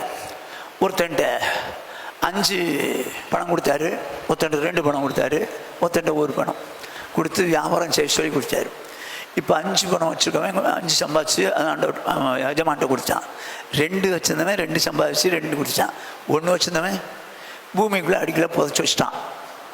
இந்த எஜமான் வந்து கேட்குறான் கொடுப்பான்னு சொல்லி. அவன் என்ன செய்கிறான்? 25, 26, 27 படிங்க.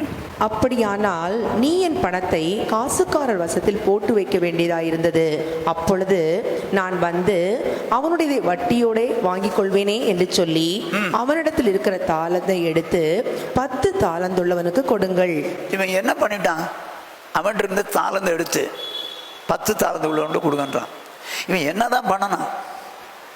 அவனுக்கு கொடுக்கப்பட்ட பணத்தை நான் பயந்து போய் தாளந்தை நிலத்தில் புதைத்து வைத்தேன். எங்க அவனுக்கு எது கொடுத்தாரு? அவனுக்கு எதுக்கு கொடுத்தாருங்க? வியாபாரம் பண்ண,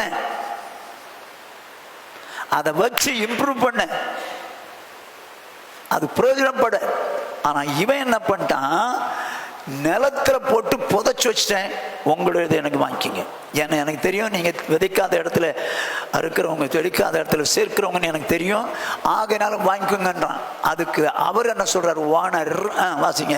அவனுடைய எஜமான் பிரதியுத்தரமாக, பொல்லாதவனும் சோம்பனுமான ஊழியக்காரனே, நான் விதைக்காத இடத்தில் அறுக்கிறவன் என்றும் தெளிக்காத இடத்தில் சேர்க்கிறவன் என்றும் அறிந்திருந்தாயே. நல்லா கொஞ்சம். பொல்லாதவனும் சோம்பலுமான ஊழியக்காரன், அவன்கிட்ட பணம் கொடுத்தது உண்மைதான், ஆனா அதை என்ன செய்யணுமோ அதை செய்யல.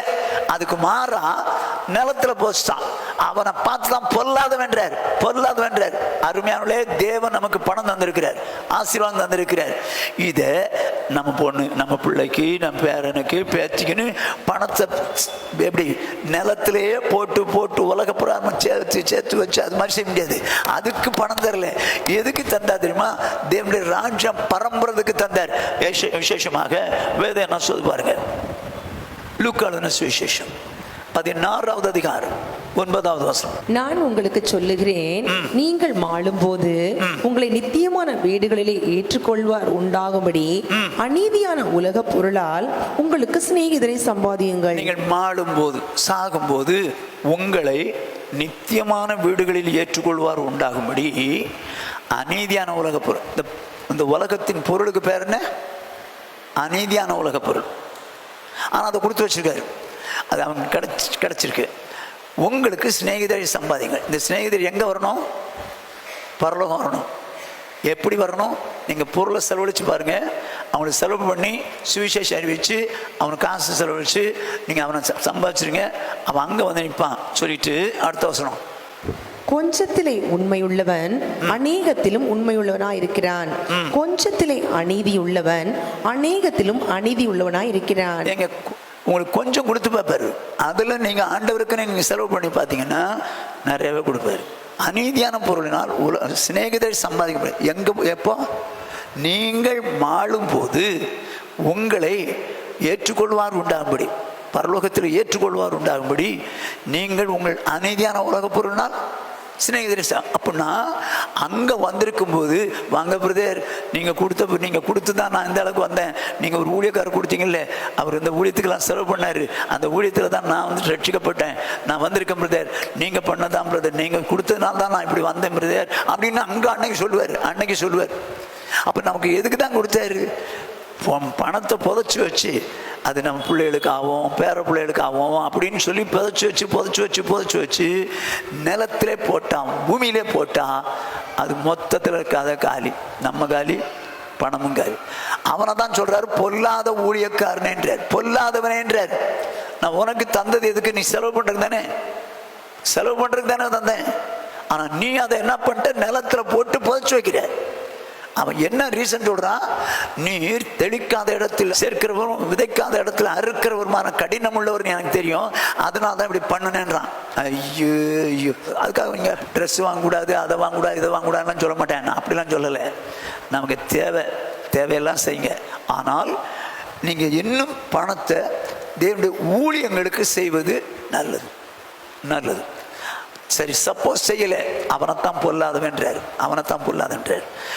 பாருங்க, வாசிப்போம். லூக்கா 12வது அதிகாரம் 21வது வசனம். தேவனிடத்தில் ஐஸ்வர்யவானா இராமல் தனக்காகவே பொக்கிஷங்களை சேர்த்து வைக்கிறவன் இப்படியே இருக்கிறான் என்று. தேவனிடத்தில் ஐஸ்வர்யவானா இராமல் தனக்காகவே பொக்கிஷங்களை சேர்த்து வைக்கிறவன் இப்படியே இருக்கிறான். எப்படியே இருக்கிறான்? 20ஆம் வசனத்தை படிப்போம். தேவனோ அவனை நோக்கி, மதிகேடனே, உன் ஆத்துமா உன்னிடத்திலிருந்து இந்த ராத்திரியிலே எடுத்துக்கொள்ளப்படும், அப்பொழுது நீ சேகரித்தவைகள் யாருடையதாகும் என்றார். ஆண்டவர் சொல்றார். அவர் ஒரு உதாரணம் தான் சொல்றாரு. முதல்ல பார்த்து, மதிகேட்ட பேர, இவ்வளவுலாம் சேர்த்து வச்சு சாப்பிடுன்னு சொல்றிய, இன்னைக்கு ராத்திரி உன் ஜீவன் போச்சு, என்ன ஆகுன்றார். சொல்லிட்டு தான் சொல்றாரு, தேவனிடத்தில் ஐஸ்வர்யவானாமை இராமல் தனக்காகவே சேர்த்து கொள்கிறவன் இப்படியே இருக்கிறான். எப்படி இருக்கிறான்? எப்படி இருக்கிறான்? மதிகெட்டவன், ஃபூல் போட்டுக்குது, அதுல முட்டாளா இருக்கிறான். தேவனிடத்தில் ஐஸ்வர்யத்தை சேர்க்கணும்,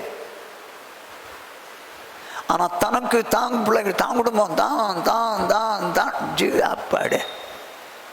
ஊழியங்களுக்கு அது செலவு பண்ணுறது, ஆத்மாவுக்கு அது செலவு பண்ணுறது அதெல்லாம் கிடையாது. விடுபடு. தனக்காகவே சேர்த்து வைக்கிறவனுக்கு இப்படித்தான் இருக்குமா? அவன் முட்டாள்ன்றார். அதாவது எல்லாருக்கும் தெரிஞ்ச வசனம் பாருங்க, சொல்றேன் பாருங்க. கர்த்தரின் மேய்ப்பராக இருக்கிறார், நான் தாழ்ச்சி அடையன்னு அர்த்தனுங்க. எனக்கு குறைவே இல்லைன்னு அர்த்தம். எனக்கு மேய்ப்பர். இப்போ நமக்கு ஆண்டவர் குறை வச்சுருக்காரா? என்ன இல்லை இல்லை, குறை வச்சுக்கல. சரி, குறை வைக்கல. 5ஆம் வசனத்தில் என்ன இருக்குது?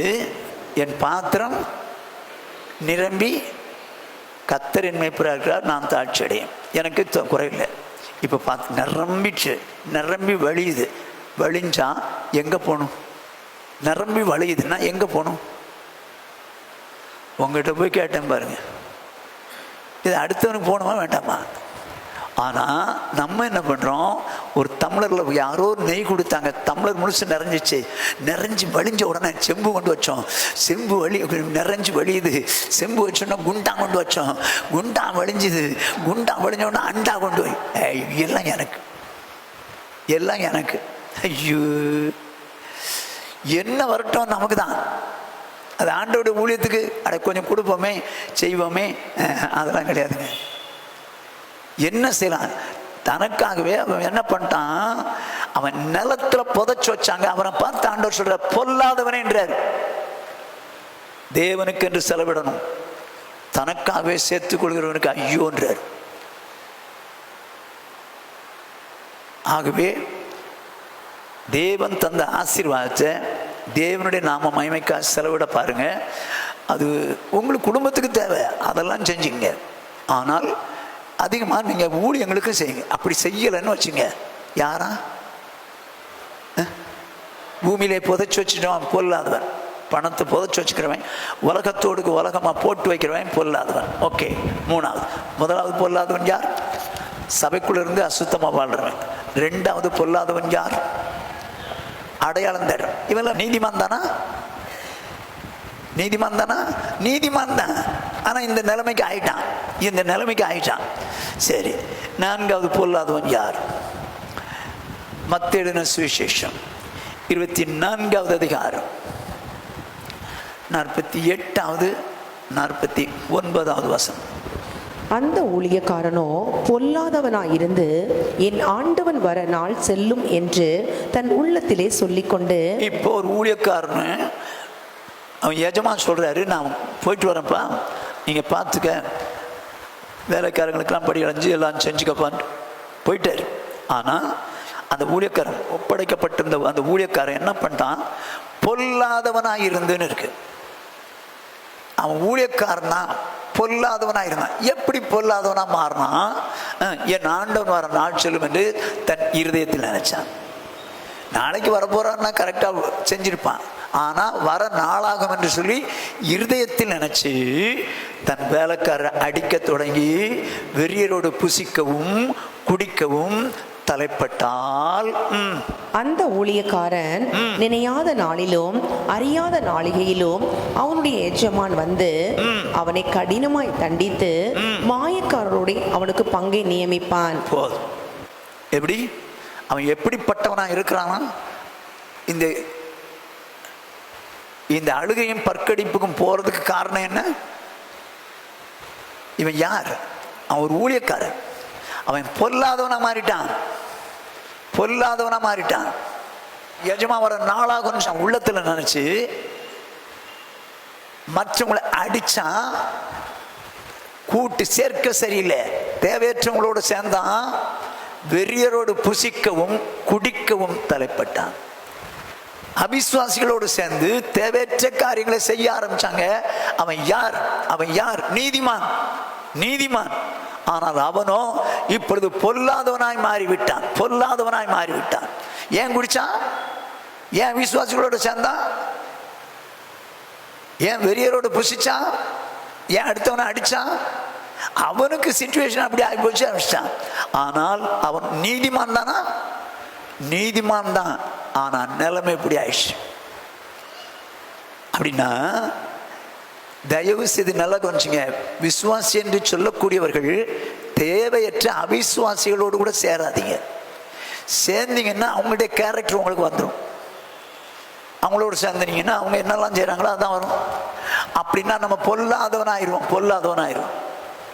இந்த மனைவியை கூட அடிக்கூடாது. நாங்கள் எங்கே ஃபர்ஸ்ட் அடிக்கிறோம், அவங்க தான் அடிக்கிறாங்க. சில இடங்கள்ல இருக்கும், அது எல்லா இடத்துலையும் இருக்குன்னு சொல்ல முடியாது. இந்த மோகன் சிலாசர் ஒரு தடவை சொன்னார், சும்மா கேஷில். அவர் ஒரு கிராமத்துக்கு போயிட்டு இருந்தாராம். 2 சின்ன பிள்ளைகள், ஒரு பையன் ஒரு பொண்ணு, அண்ணன் தங்கச்சி. 2 பேரும் சண்டை போடுறாங்களாம். அண்ணன் செருப்பு வச்சுருக்கான், தங்கச்சி விளக்குமாறு வச்சுருக்கான். 2 பேரும் அடிச்சுக்கிறாங்க. ஏம்மா நம்ம அப்படிலாம் செய்யக்கூடாது, இது மாதிரிலாம் அடிக்கக்கூடாது அப்படின்னு. அங்கிள் நாங்கள் அடிக்கலை, அம்மா அப்பா விளையாட்டு விளையாடுறோம். அம்மா அப்பா விளையாட்டு விளையாடுறோம் அப்படின்னா அவங்க அப்பா அம்மா என்ன பண்ணியிருக்காங்க? ஒருத்தன் புருஷன் செருப்பு வச்சுருக்கான். நான் என்ன சொல்கிறேன், இதெல்லாம் நம்ம வீடுகளில் நடக்கூடாதுங்க. நம்ம வீடுகளில் நடக்கக்கூடாது.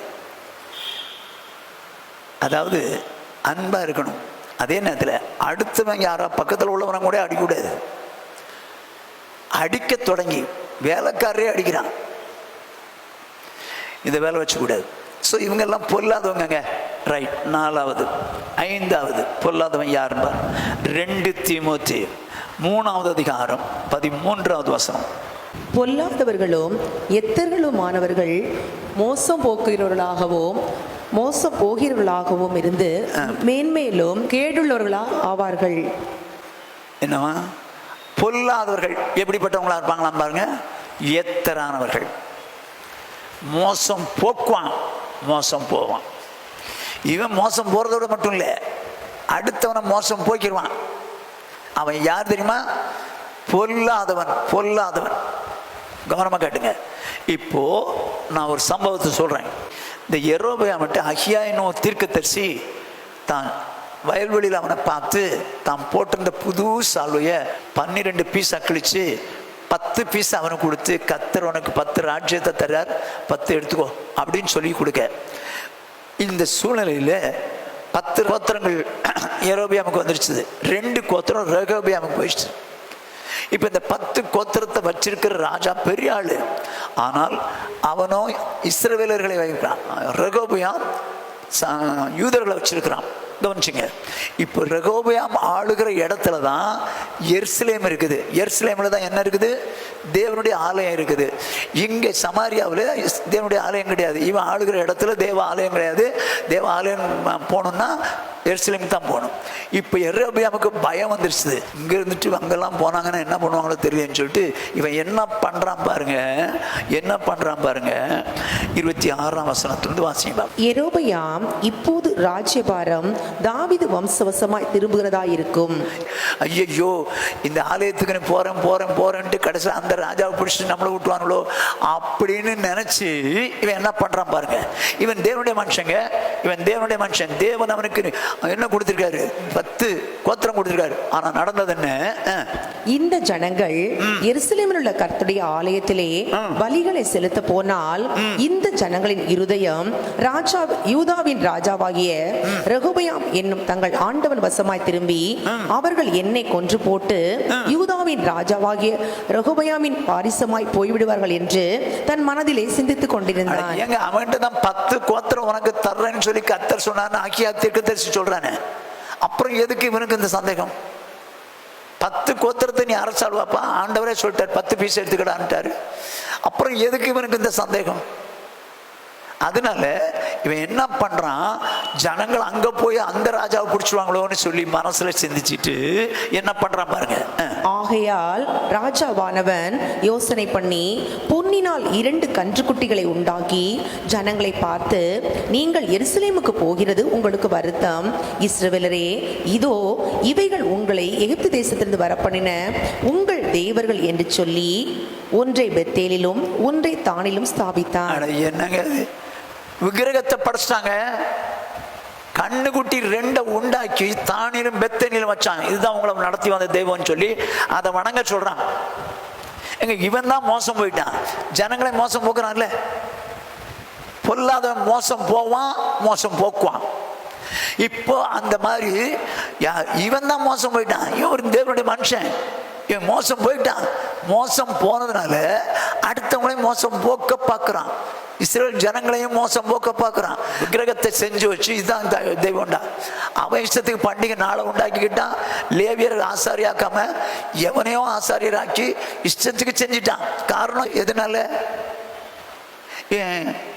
ஆண்டவர் மேல இருந்த அன்பை விட்டுட்டாங்க. விட்டுட்டு இந்த விக்கிரக ஆராதனை செய்யறவனா மாறினான். தேவனுடைய மனுஷன் தானா? மனுஷன் தான். யெரொபெயாம் தேவனுடைய மனுஷன் தான். ஆனா சூழ்நிலையினால மாறி போயிட்டான், பொல்லாதவனா மாறிட்டான். என்ன பண்ணிட்டான்? இவனும் கெட்டான், மற்றவங்களையும் கெடுத்தான், விக்கிரக ஆராதனை காரங்களா மாத்திட்டான்.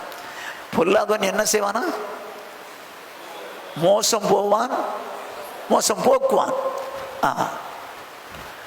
எண்ணாகமம் 16வது அதிகாரம் 1-4.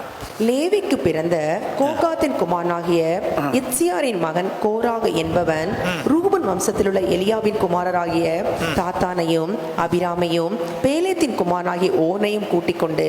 இப்ப கோராகு தான் என்னது? லீடர். கோராகு தான் என்ன பண்றான்? கோராகு என்பவன் ரூபன் வம்சத்தில் உள்ள எலியாவின் குமாரனாகிய தாத்தானையும் அபிராமையும் பேலேத்தின் குமாரனாகிய ஓனையும் கூட்டிக் கொண்டு இஸ்ரவேல் புத்திரரில் சபைக்கு தலைவர்களும் சங்கத்துக்கு அழைக்கப்பட்டவர்களும் பிரபலமானவர்களுமாகிய 250 பேர்களோடும் கூட மோசேக்கு முன்பாக எழும்பி. மோசேக்கு 250 பேரோடு எழும்பி மோசேக்கும் ஆரோனுக்கும் விரோதமாக கூட்டம் கூடி அவர்களை நோக்கி, நீங்கள் மிஞ்சி போகிறீர்கள், சபையார் எல்லாரும் பரிசுத்தமானவர்கள், கர்த்தர் அவர்கள் நடுவில் இருக்கிறாரே, இப்படி இருக்க கர்த்தருடைய சபைக்கு மேலாக உங்களை ஏன் உயர்த்துகிறீர்கள் என்றார்கள். ஊழியக்காரனுக்கு விரோதமா யாரும் நீக்க கூடாது, அவனுக்கு விரோதமா கையை நீட்ட முடியாது, வாயை நீட்ட முடியாது. அப்படி கர்த்தர் வச்சிருக்கிறார். அப்படி இருக்கும்போது இந்த கோராகு என்று சொல்லக்கூடிய அந்த மனுஷன் தாத்தான் அபிராம் ஓன் இவங்களை கூட்டிக்கிட்டு 250 விஐபிஸையும் கூட்டிக்கிட்டு மோசம் போனவன் யாரு? கோராகு. மோசம் போக்கப்பட்டவங்க யாரு? தாத்தான் அபிராம் ஓன் சபையில் உள்ளவங்கள 250. மோசம் தான், அவன் தான் போறான், மற்றவங்களையும் மோசம் போக்குறானே. நல்லா கவனிச்சிங்க, நம்ம மோசம் போயிட்டு அடுத்தவங்களையும் மோசம் போய்க்கிற மாதிரி வந்துடக்கூடாது. நம்ம மோசம் போயிட்டோம், அவனும் போட்டோம், நம்மளும் சேர்ந்தோட அவனும் போட்டோம் அப்படிலாம் நினைக்காதீங்க. நம்மளும் மோசம் போகக்கூடாது, அடுத்தவனையும் மோசம் போகக்கூடாது. பொல்லாதவன் என்ன பண்ணுவானா? மோசம் போவான், மோசம் போக்குவான். சின்ன உதாரணம், ஒரு ஊழியக்காரரை குறித்து சொல்லுது வேதம். ஏசாயா 9வது அதிகாரம் 16வது 17வது வசனம். இந்த ஜனத்தை நடத்துகிறவர்கள் எத்தருமாய், அவர்களால் நடத்தப்படுகிறவர்கள் நாசமடைகளுமாய் இருக்கிறார்கள். இந்த ஜனத்தை நடத்துகிறவர்கள் எத்தருமாய், அவளால் நடத்தப்படுகிறவர்கள் நாசமடைகளாக இருக்கிறார். ஏன் பாருங்க, நடத்துறவன் எத்தனா இருக்கிறனால நடத்தப்பட நாசமா போயிட்டாங்க. ஆதலால் ஆண்டவர் அவர்கள் வாலிபர் மேல் பிரியமாய் இருப்பதில்லை, அவர்களில் இருக்கிற திக்கற்ற பிள்ளைகள் மேலும் விதவைகள் மேலும் இறங்குவதும் இல்லை. சரி, அவர்கள் அனைவரும் மாயக்காரரும் பொல்லாதவர்களுமாய் இருக்கிறார்கள். அவங்க அனைவரும் மாயக்காரர்களும் பொல்லாதவர்களுமா மாறிட்டாங்க. ஏன் பொல்லாதவனா மாறினாங்க? ஊழியக்கார நடத்துறவன் தவறா நடந்தான், அவன் மோசம் போயிட்டான், சபையை மோசம் போய்கிட்டான். அவன் மோசம் போனது சரி, ஓகே, நீ அவன் செத்து போடா. அவன் மோசம் போனதுனால சபையும் மோசம் போகுது. அவனுக்கு நம்ம இஷ்டத்துக்கு வாழணும்னு ஆசை ஒரு ஊழியக்காரனுக்கு. அதனால தன்னுடைய சுய இச்சைகளின்படி நடந்தான். அதை பார்த்து சபையார் நடந்தாங்க. மொத்தத்தில் எல்லாரும் பொல்லாதவனா மாறிட்டான். 2 பேதுரு 2வது அதிகாரம் 1-3. கள்ள தீர்க்கதரிசிகளும் ஜனங்களுக்குள்ளே இருந்தார்கள், அப்படியே உங்களுக்குள்ளும் கள்ள போதகர்கள் இருப்பார்கள். அவர்கள் கேட்டுக்கு ஏதுவான வேத புரட்டுகளை தந்திரமாய் நுழைய பண்ணி தங்களை கிரயத்துக்கு கொண்ட ஆண்டவரை மறுதலித்து தங்களுக்கு தீவிரமான அழிவை வருவித்துக் கொள்ளுவார்கள். அவர்களுடைய கெட்ட நடக்கைகளை அநேகர் பின்பற்றுவார்கள். இந்த கள்ள போதகம் தான் கெட்டு போயிட்டான். அவனுடைய கெட்ட நடக்கைகளை அநேகர் பின்பற்றான். அவன் கெட்டதுனால என்ன ஆயிடுச்சு? அடுத்தவங்களும் கெடுறாங்க, சபையில் உள்ளவங்களும் கெடுறாங்க. அவன் தான் கெட்டு போனான், மோசம் போயிட்டான்.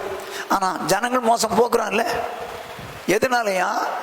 பொருளாசையுடையவர்களாய் தந்திரமான வார்த்தைகளால் உங்களை தங்களுக்கு ஆதாயமாக வசப்படுத்திக் கொள்ளுவார்கள். பூர்வ காலம் முதல் அவர்களுக்கு விதிக்கப்பட்ட ஆக்கினை அயர்ந்திராது, அவர்களுடைய அழிவு உறங்காது. இந்த பொல்லாதவன் இருக்கிறானே தங்களுக்கு வசப்படுத்திக்குவான், கர்த்தரோடு சேர்க்க மாட்டான். கர்த்தரோடு சேர்க்க மாட்டான். கர்த்தர்ட்ட சேர்க்கறதுனா எப்படி? தங்கள் வசப்படுத்தினா எப்படி? வசனத்தை வசனமா சொல்லிட்டா வசனம் முடிய வாழ்ந்தாங்கன்னா அவங்க தேவனோடு சேர்றாங்க. இப்போ நான் என் மனசாட்சி படி உங்கள்கிட்ட சொல்லிட்டேன்னு வச்சுங்க, நான் என் விருப்பப்படி வாழ்கிறேன், என் சபையை நம்ம சபையை இப்படி தான் கொண்டு வந்துடலாம் அப்படின்னு நினச்சி நான் அதையும் சொல்லி கொடுத்தேன்னு வச்சுங்க, என்னாச்சு? நான் கள்ள போதகன். என் மனசாட்சி நான் மோசம் போயிட்டேன், ஜனத்தையும் மோசம் போக்குறேன்னு அர்த்தம். அப்படி ஒரு வாழ்க்கை வேணுமா? இன்னைக்கு நிறைய ஊழியக்காரர்கள் விசுவாசியம் மோசம் போகிறாங்க, மோசம் போக்குறாங்க. அவங்கெல்லாம் பொல்லாதவர்கள். 7வது மத்தேயு 18:32-33. அப்பொழுது அவனுடைய ஆண்டவன் அவனை அழைத்து, பொல்லாத ஊழியக்காரனே, நீ என்னை வேண்டிக் கொண்டபடியினால் அந்த கடன் முழுவதையும் உனக்கு மன்னித்து விட்டேன். நான் உனக்கு இறங்கினது போல நீயும் உன் உடன் வேலைக்காரனுக்கு இறங்க வேண்டாமோ என்று சொல்லி. இந்த சம்பவம் நமக்கு ஒரு உதாரணத்தை ஆண்டவர் சொன்னாரு. ஒருத்தர் 10,000 தாலந்து கடன் கொடுக்குறாரு. அந்த மொஜமா கேட்ட உடனே, எனக்கு முடியாது ஐயா மன்னிச்சிங்க அப்படின்னு கெஞ்சுறான். அவர் மன்னிக்கிறார். ஆனால் அவங்கிட்ட 100 வெள்ளிப்பணம் பணம் வாங்குறவனை கழுத்தை நெரிச்சு கொடுக்குறேன்னா அவனை ஜெயிலில் போட்டுருவேன், ஜெயிலில் போட்டு. ஆனால் என்ன சொல்கிறாரு? நான் உனக்கு இறங்கி மன்னித்தது போல நீ அவனுக்கு இறங்க வேண்டாமா? முந்தின வசனம் என்ன சொல்லுதுன்னு பாருங்க. அவனை அழைச்சு பொல்லாத ஊழியக்காரன், ஏன் நான் உனக்கு 10,000 தாலந்து மன்னிச்சேன், நீ அவனுக்கு 100 வெள்ளிக்காசை அவனுக்கு மன்னிக்க முடியல. நீ யார் தெரியுமா? பொல்லாதவன்ற. நம்மளை எத்தனை வாலிப வயசுலேருந்து எவ்வளோ மன்னிச்சார். இன்னைக்கு வரைக்கும் என்னமா தப்புன்னு ஆண்டவரே மன்னிச்சிங்கன்றோம், மன்னிக்கிறார். ஆனால் யாரோ நமக்கு தெரிஞ்சவங்களோ, யாரோ நமக்கு பக்கத்து வீட்டுக்காரங்களோ, சொந்தக்காரங்களோ யாரோ நமக்கு விரோதம் பண்ணிட்டாங்க, அதை மன்னிக்க முடியலையே. ஒரு பாவம் தான். ஆனால் சின்ன வயசுலேருந்து வாலி வயசுலேருந்து நம்மளை மன்னிச்சுட்டு வருகிறாரு, மன்னிச்சுக்கிட்டே இருக்கிறார். இன்னைக்கு வரைக்கும் மன்னிக்கிறார். நம்ம எதாவது குறைஞ்சோன்னா இன்னைக்கு வரைக்கும் மன்னிக்கிறார். ஆனால் யாரோ செஞ்ச குற்றத்தை மன்னிக்க முடியலையே.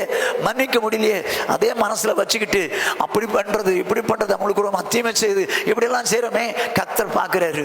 ஐயோ பொல்லாதவனே அப்படின்றார். அப்படியானா நம்ம யார் என்ன பேசினாலும் என்ன செஞ்சாலும் நம்ம மன்னிச்சுட்டு போயிட்டே இருக்கணும். இல்லை மன்னிக்க முடியாதுன்னு சொன்னால் ஆண்டவர் மன்னிக்க மாட்டாருங்க. நீங்கள் மன்னிக்கலைன்னா மன்னிக்க மாட்டாருன்னா அந்த 33ஆம் வசனத்துலலாம் இருக்கும். மன்னிக்க மாட்டார். அவரும் ஜெயிலில் பிடிச்சி போட்டுருவார், நரகத்தில் போட்டுருவார். ஆகவே மன்னிக்காதவன் பொல்லாதவன். மனுஷருடைய தப்பிதங்களை நீங்கள் மன்னியாமல் போனால் பரலோகத்தில் உங்கள் பிதாவும் அப்படியே மன்னிக்க மாட்டார், இப்படியே செய்வார். அப்போ நம்மளை மன்னிக்கலைன்னா பரலோகத்துக்கு போக முடியாது. ஆகவே பொல்லாதவன் யார்? நீதிமானாக இருந்தவன் தான். நாளாக அந்த பரிசுத்தத்தின் மேலே எண்ணம் வராமல் தீமையானதை செய்ய ஆரம்பிச்சிட்டான். பாவம் செய்கிறான், அடையாளம் கேட்குறான். அதே நேரத்தில் என்ன செய்கிறான்? தன்னுடைய பணத்தை எல்லாம் தனக்காக உலகமாக போட்டு சேர்த்து பார்க்குறான். 4வதாக சண்டை போடுறான், அடிக்கிறான், குடிக்கிறான், இதெல்லாம் செய்கிறான். 5வதாக மோசம் போக்குறான். 6வதாக மன்னிக்க மாட்டான். அவன் பொல்லாது. இப்படிப்பட்ட பொல்லாதவன் யாரு? நீதிமானா இருந்தவன் தான். ஆனால் இங்கே வரைக்கும் இப்படி நடந்துட்டான். முடிவில் எங்கே போவான்? கடைசியில் வலையை இழுத்து கூடையில் பிரித்து நல்லதை கூடையில் பொல்லாத தூக்கி எறிஞ்சிடாங்க. அவைகள் நீதிமான் நடுவிலிருந்து பொல்லாதவளை பிரித்து தூக்கி எறிஞ்சிடுறாங்க. எங்கே போகுது அது? அக்னியும் கந்தம் எறிகிற கடலுக்கு போவாங்க. அருமையானவளே, ராத்திரி வேளையில் ஆண்டவர்கிட்ட சொல்ல போகிறோம். ஆண்டவரே, என்னை நீதிமான ஆக்குனீங்க. நீதிமான் ரட்சிக்கப்படுவது கடினம்னு சொல்கிறீங்க. உண்மை. இந்த சின்ன வயசுலேருந்து நீதிமான் ஆக்கப்பட்ட நான் ஆண்டவர் வரும் வரைக்கும், அல்லவென்றால் என் ஜீவன் போகும் வரைக்கும் அந்த உத்தமத்திலே இருக்க எனக்கு கிருபை தாங்கப்பா. அந்த உத்தமத்திலே இருக்க கிருபை தாங்க. அந்த நீதியை விட்டு விலகாதபடிக்கு கர்த்தர் என்னை காத்துக்கொள்ளுங்க. பாவத்துக்கு போயிடக்கூடாது ஆண்டவரே. அடையாளம் தேடக்கூடாது ஆண்டவரே. பணத்துக்கு மேலே ஆசை வச்சுப்போம் ஆண்டவரே. என் குடும்பத்துக்கும் அதுக்குன்னு சொல்லி அந்த மாதிரி பண்ண வேண்டியில்லை. அதோடு மாத்திரம் இல்லைப்பா, என் தேவனே என்னை ஒப்பு கொடுக்குறேன் ஆண்டவரே. ஆண்டவரே, மோசம் போக்குறவனாய் இருக்கக்கூடாது. நான் மோசம் போயிட்டு அடுத்தவங்களை மோசம் போய்க்கிறக்கூடாது. அதோடு மாத்திரம் சண்டை பண்ணக்கூடாதுப்பா ஆண்டவரே. அடித்தவங்களை அடுத்தவங்களை அடிக்கக்கூடாது ஆண்டவரே. அப்படிப்பட்டவங்களா நாங்கள் பொல்லாதவர்களாக மாறிவிட அப்படி கர்த்தர் பாதுகாத்து கொள்ளுங்க ஆண்டவரே. இறங்கி மன்னிக்கிறேன்னா அவனை பொல்லாதவன்னு சொல்றீங்களே. என்னை ஒப்பு கொடுக்குற ஆண்டவரே, எங்களை ஒப்பு கொடுக்குறோம். யார் எங்களுக்கு ஒரு தீமை பேசினாலும் செஞ்சாலும் நாங்கள் தயவாய் மன்னிக்கட்டும். ஏன்னா நீ பிதாவே நீர் எங்களுக்கு மன்னிக்கிறது போல நாங்களும் மற்றவர்கள் குற்றங்களை மன்னிக்க எங்களுக்கு உதவிச்சிங்கன்னு சொல்லி ஜெபம் பண்ணுறாங்களே ஆண்டவரே. நாங்கள் அந்த விஷயத்தில் பொல்லாதவர்களாய் மாறிவிடக்கூடாது. மோசம் போய் மற்றவங்களை மோசம் போய்க்கிடக்கூடாது. எங்களை ஒப்பு கொடுக்குற ஆண்டவரேன்னு சொல்லி ஒப்பு கொடுப்போம். சாம்சன் ஜெபிப்பார். துதிக்கிற ஆண்டவரே, ஸ்தோத்திரத்திற்கு ராஜா மகிமைப்படுத்துகிறோம். மகா பரிசுத்தமுள்ள அன்பின் ஆண்டவரே, கிருபையாய் கொடுத்து ஆசீர்வதிக்கப்பட்டதான் ஆண்டவரே. இந்த வேலைக்காய் நன்றி இதயத்தோடு துதிக்கிற ராஜா ஸ்தோத்திரிக்கிறோம். நம்முடைய திருப்பாத்த முத்த சேரத்தப்பனது நாள் ஆண்டவரே, மீண்டும் சமூகத்திலே கடந்து வரும்படியாய் இந்த வேத வசனங்கள் ஆண்டவரை ஆராய்ந்து பார்க்கும்படியாய் தியானிக்கும்படியாய் கர்த்தர் நல்ல வேலைக்காக நன்றி செலுத்துகிறோம். நம்முடைய கரை கொண்டு எங்களோடு பேசி வருகிற நம்முடைய எல்லா ஜீவனுள்ள வார்த்தைகளாக நன்றி செலுத்துகிற நீதிமான் தலைப்பின்களாய் எங்களோடு பேசி வருகிற நன்றி செலுத்துகிறப்பா. அந்த நாள் ஆண்டவரே சோத்துரைக்கிறப்பா.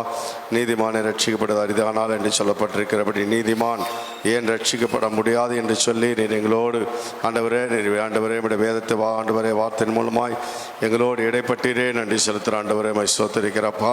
ஆண்டவரே நன்றி ராஜா. சோத்திரம் பரலோக ராஜ்யம் ஆண்டவரே கரையில் போட்ட வலைக்கு ஒப்பா இருக்குன்னு சொல்லப்பட்டிருக்கிறது. ஆண்டவரை இழுத்து ஆண்டவரே நல்லவைகள் ஆண்டவரே சோத்திரப்பா பொல்லாதனை பிரித்து அக்கினி சூழலை போடுவார்னு சொல்லப்பட்டிருக்கிறபடி தகப்பனே பொல்லாதவர்கள் யார் என்று சொல்லி நாளை எங்களோடு பேசினீரே ஆண்டவர். ரட்சிக்கப்பட்டு ஆண்டவரே சோத்திரப்பா ரட்சிக்கப்பட்டும் ஆண்டவரே சோத்திரப்பா பொல்லாத காரியங்கள் ஆண்டவரே உலகத்தின் சிற்றின்மைகளே உலகத்தின் பாவங்களை விழுந்து ஆண்டவரே நீதிமான காரியங்களை இழந்து போகாதபடி கத்தை நீங்கள் பாதுகாத்துக் கொள்ள முடியாது செபிக்கிறப்பா.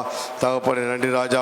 சோத்திரி சிற்றின்பத்தில் உலகத்தின் எந்த காரியங்களும் கத்தர் ஈடுபட்டு ஆண்டவரே நாங்கள் ரட்சிப்பை இழந்து போகாதபடி ஆண்டவரே நீங்கள் வரும்போது ஆண்டவரே நாங்கள் நீதிமானாய் நிலைத்திருந்து ஆண்டவரே இப்போது ஆண்டவரே அந்த ஆண்டவரே சோத்திரப்பா ரட்சிப்பு நிலைத்திருக்க நீதிமான் என்று எங்களை ரட்சித்த தேவன் அதில் நிலைத்திருந்து ஆண்டவரே சோத்திரப்பா நாங்கள் ஆண்டவரே கடைசி பரிந்தும் ஆண்டவர் நிலைத்திருக்கத்தக்கதாய் கிருபை தரும்படியாய் செபிக்கிறப்பா. நன்றி செலுத்துறப்பா. சோம்பலுள்ளவர்களாய் அல்ல ஆண்டவரே, பொல்லாத காரியங்களில் ஈடுபடுவர்களாய் அல்ல ஆண்டவரே, பிறர்களை மோசப்படுத்துவர்களாய் அல்ல ஆண்டவரே, மன்னிக்காத சுபாவம் உள்ளவர்களாய் அல்ல ஆண்டவரே. நாங்கள் எப்பொழுதும் ஆண்டவரே நாளை நீர் கற்றுக் கொடுத்த நம்முடைய ஊழியக்காரை கொண்டு கற்றுக் கொடுத்த எல்லா வார்த்தைகளுக்கு ஆண்டவரே எங்களை முற்றிலுமாக அர்ப்பணிக்கிறோம். கர்த்தர் தொடர்ந்து நடத்தும்படியாக செபிக்கிறப்பா. சோத்திரிக்கிறப்பா. தகப்பனே நீங்கள் எந்த நாளில் வந்தாலும் ஆண்டவரே நாங்கள் தரிசிக்கத்தக்கதான கிருபைகளை கர்த்தர் அதிகமாக தரும்படியாய் ஆண்டவரை நோக்கி கெஞ்சுகிறோமப்பா. சோத்திரிக்கிறப்பா. கர்த்தர் தொடர்ந்து நடத்துங்கப்பா. பண ஆசையோ உலகத்தின் காரியங்களோ எங்களை ஆண்டவரை இடைப்படாதபடி கர்த்தாவே நாங்கள் உமக்கென்று ஆண்டவரை நீதிமான்களை எனக்கு தெரிந்து கொண்ட தேவன் ஆண்டவரே சோத்திரப்பா. நீதிமானாய் நாங்கள் கடைசி வரைக்கும் ஓடி நீங்கள் வரும்போது ஆண்டவரே ரட்சிப்பை மேலான ரட்சிப்பை சுதந்து கொள்ளத்தக்கதாய் தேவனாக்க உதவி செய்ய முடியாது சமைக்கிறப்பா. கேட்டதான ஒவ்வொரு வசனப்படி இங்கே நடத்துங்க ஆண்டவரே. முடிவில் நீங்கள் வரும்போது அந்த நித்திய ஜீவனுக்குள் பிரவேசிக்கத்தக்கதாய் கத்த கிருபை தர முடியாது சமைக்கிற ஒரு நாளும் ஆண்டவரை ரட்சிப்பை இழந்து நாங்கள் பொல்லாத கூட்டத்தில் சேராதபடி கர்த்தாவே நாங்கள் நீதிமானாய் ஓடித்தக்கதான கிருபை தர முடியாது சமைக்கிறப்பா. முற்றிலுமாக தாழ்த்து அர்ப்பணிக்கிற பெரிய காலம் செய்வீராக ஆண்டவரை. இன்னும் வேதத்தில் ரகசியங்களை மறுபடியில் ஆண்டவரே சோத்திரப்பா. ஆண்டவரை உடைக்காரை கொண்டு எங்களை கற்றுத்தாருங்க. இன்னும் நாங்கள் அதிகமாக கற்றுக்கொண்டு பிரியமாய் வாழ்ந்துவிட கத்த உதவி செய்வீராக. முற்றிலுமாக தாழ்த்து அர்ப்பணி சகலவற்றை பொறுப்படுத்திக் கொள்ளுங்க. சகல துதிகன மகிமை புகழ்ச்சி வெகு ஜாக்கிரதை வருவதற்கு செலுத்துகிறேன். மீட்பரிசுத்தமான இயேசு நாம் ஜெபிக்கிற நல்ல பிதாவே ஆமென். என் ஆத்துமாவே கர்த்தரை ஸ்தோத்திரி, என் முழு உள்ளமே அவருடைய பரிசுத்த நாமத்தை ஸ்தோத்திரி. என் ஆத்துமாவே கர்த்தரை ஸ்தோத்திரி, அவர் செய்த சகல உபகாரங்களை மறவாதே. ஆமென். நம்முடைய கர்த்தராகிய இயேசு கிறிஸ்துவினுடைய கிருபையும் பிதாவாகிய தேவனுடைய அன்பும் பரிசுத்த ஆவியானுடைய ஐக்கியம் அந்யோன்யம் ஆறுதலும் சமாதானமும் என்றும் என்றும் நம்மனவரோடும் உலகிலுள்ள சகல பரிசுத்தங்களோடும் காப்பதாக. ஹல்லேலூயா, ஹல்லேலூயா, ஹல்லேலூயா.